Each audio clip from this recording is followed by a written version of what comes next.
Damn, Tori. You ain't have to do him like that. It looked like somebody smacked him over the head with a crunch bar. What's good, y'all? It's Snoopy. We finna hop right into this shit. I ain't got a lot of time. Well, I do. I ain't got shit to do, but PLAYAlist Take 4. If you don't know already, this is just a series where I give you a few songs that's been on my playlist for the past few days, weeks, months. It really don't matter. It's just some songs that I want to share with y'all. We coming in hot. The first song I want to touch on is a joint by EST Gee, featuring the snowman himself, who is called Jeezy. And the song's called Realest. It's the outro of his new project that just came out. Now I'm gonna first start off by saying that I like this project. I like it a lot, but I don't love it for a few reasons. I feel like EST Gee is a good rapper. His delivery is menacing. His voice is unique. And his bars make me believe everything he's saying, even though he was an NFL prospect. That means nothing. But I feel like with this project, outside of the others that I really enjoyed, like the collab tape with 42 Doug that came out earlier this year. It's really 42 Doug. I don't know why I keep fucking that up, but I'm not perfect. The one he dropped 2 to 3 years ago, I still don't feel nothing. I really enjoyed that one. This project right here, I think he's falling too much into a repetitive nature that I feel that he doesn't have to. A lot of the songs on this project do put you in a similar setting when it comes to his subject matter and beat selection. And I'm not one of them niggas that's usually mad at that when it comes to an artist that's in the same space as EST Gee, but when you force me to sit there and listen to a 21 track project, like, I expect some versatility in the overall music.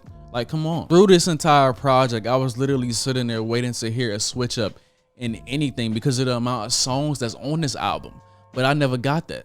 I ain't never get it. I don't want y'all to get it fucked up. Like, I'm not upset at the fact that he pounced on Joke de la bars throughout this whole album, but when you just give me the ups of the game and not the pain and trials and tribulations that comes with it, it gets kind of boring for me. There were some songs on here that I did thoroughly enjoy, though, like the tracks with Jack Harlow and Machine Gun Kelly. Like, that threw me off guard. I ain't expected like those. Like, those were the 2 tracks when I looked at the track list before actually listening to it that I didn't expect myself to like at all. But those were the 2 most enjoyable tracks on this album for me, outside of this track with Jeezy.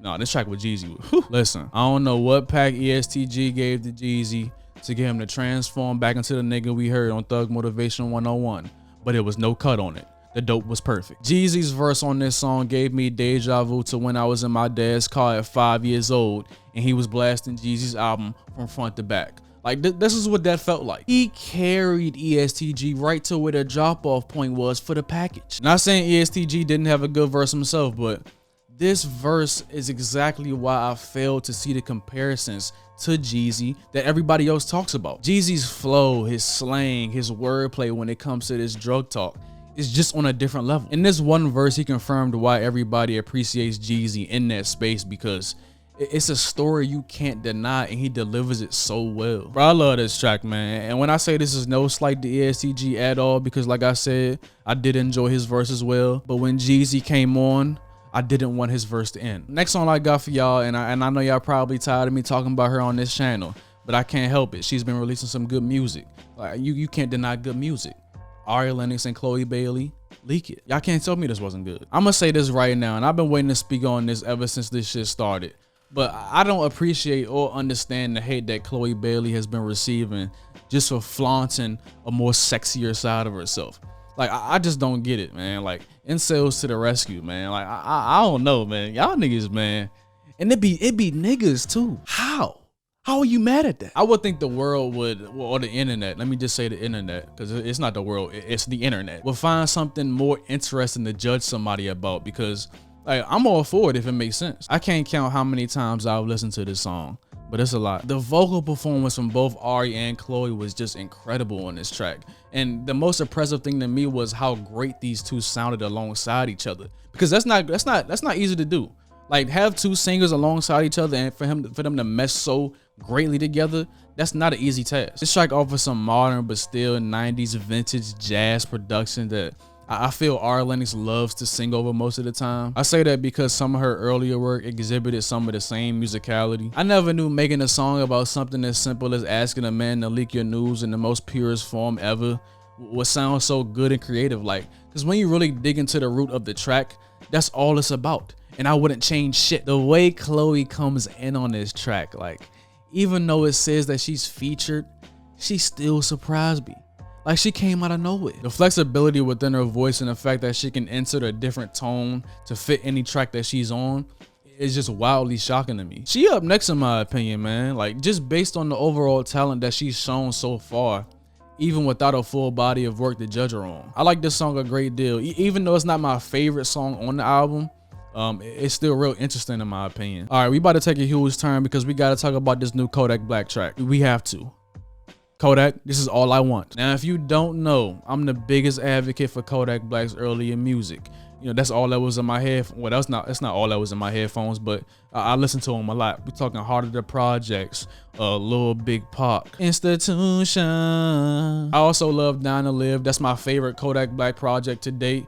Even though it wasn't that long ago, I think it dropped in 2018. But ever since Dying to Live, I haven't been able to latch on to any of Kodak Black's music, and that includes the most recent hits as well, like Super Gremlin. Like, I hated that shit. I think over the years with Kodak being in and out of jail, he's been struggling to find that sound to catapult him to the next level, if you know what I mean. Ever since Trump offered him the deal of a lifetime, I don't know what happened. And I'm one of them people that think Kodak's ceiling is as high as ever because he's so street and so intellectual at the same time. And you can tell he's not faking it. Like, there's no fraud in him. And with this new track, Walk, he brought back most of what I love about him. For one, his simple beat selection that allows him to experiment with different flows and just talk his shit on records, because that's the best Kodak. Like, when he's just talking shit, it's no concept. He just want to talk. He just want to say some shit. And two, just him having fun with the music that he makes. Not that Kodak has ever been the most serious person when it comes to his music, but there's just a different energy that he taps into when he's in that raw creative process that I like to see him in. This song doesn't have any clear-cut direction as far as concept, but it's just hard. That's all I can say. It's just hard. From the menacing key-led beat to his bravado-driven lyrics and catchy hooks, like, this is Kodak. Right now you get stepped on, I'm a demon, I throw crosses. Right now with my vest on, no such thing as being too cautious. My niggas love me, it ain't by the money, cause they get to spend it for free. My friend in city, no pity, little nigga went missing the other day, he was just 3. I kick the bitch out the Jeep on the wall. Yeah, I jump on you beats and I walk. The last piece of music I want to put y'all on is this new Sudan Archives project, Natural Brown Prom Queen. This album is beautiful. Beautiful. This 3-project streak that Sudan has been on has just been so amazing. 2018 Sync, 2019's Athena, and now with this musical masterpiece. And I don't use masterpiece lightly. It makes me upset how criminally underrated this woman is. Like, her projects are literally works of art. The best way I can describe this album in simplicity is just imagine closing your eyes and throwing paint on a blank canvas, if that makes sense. Her musical style is so blindly unorganized, but for some reason it works. Like this album is a trippy roller coaster all the way through. This album is hardly ever stagnant with the constant beat switches and just the stretchability within her musical taste. She exudes this sweet but also sassy personality on the records that's just so addicting. One of the things I love the most about her is that the music she makes is so minimal but also so animated, but that's not necessarily what glues me to her. What glues me to her is that although there's a lot going on as far as music on this album, you don't get distracted to the point where you don't feel or hear the awareness of lack of loyalty and friendships and relationships period on this album. Like, within the lyrics, like you still hear everything. You still feel her. It's like she can feel the fraudulence and fakeness within people, but expresses it in such a beautiful way. Like, I haven't met somebody this nice and mean at the same time. It's like she's letting you know you ain't shit in the nicest possible way. Like, who do you know does that? And like all her previous projects, she's unapologetically black. I always loved that from her. Her ability to mash up traditional soul and modern pop music using mostly live instruments, and it sounds this alive, it's just impressive to me, for lack of a better term. Like, I don't have that many nice words in my vocabulary. I wish I could have picked one song off this album, but I almost love all of them. Now, it's not a flawless album. Let's not get it fucked up, but let's also not get it fucked up that there's how many tracks on here? There's 18 tracks on this album and about 13 to 14 tracks I can't stop listening to. I'm gonna give you my favorites though. Sierra, Chevy S10, Frequalizer, Homesick, Yellow Brick Road, Flu. Oh my God, Flu. Oh my, that's probably my favorite song if I gotta go with one. Flu. Listen to Flu. There's a lot of hidden gems on this album, man. And like I said, I'm baffled that this isn't getting talked about. Like, this is great music. Just from a musical standpoint, one of my favorites of this year so far, hands down. Hands down. But yeah, I think that's all I got for this playlist. I was actually looking for one more song to add on here, but like I said, I'm never gonna lie to y'all. I haven't been listening to that much music because that Sudan Archives project been taking up most of my time. I'm not gonna lie to you. I've been listening to that shit every day, all the way through. Bro, is it me or niggas ain't been dropping music for the past few weeks? Like where the fuck y'all niggas at? As always, let me know what been in y'all headphones recently down below. You know, I want to get put on the new shit too. Let me know what's up. Let me know. Love y'all. Hope y'all enjoyed the video. I'll catch y'all in the next one. It's Snoopy. I'm gone. Yee.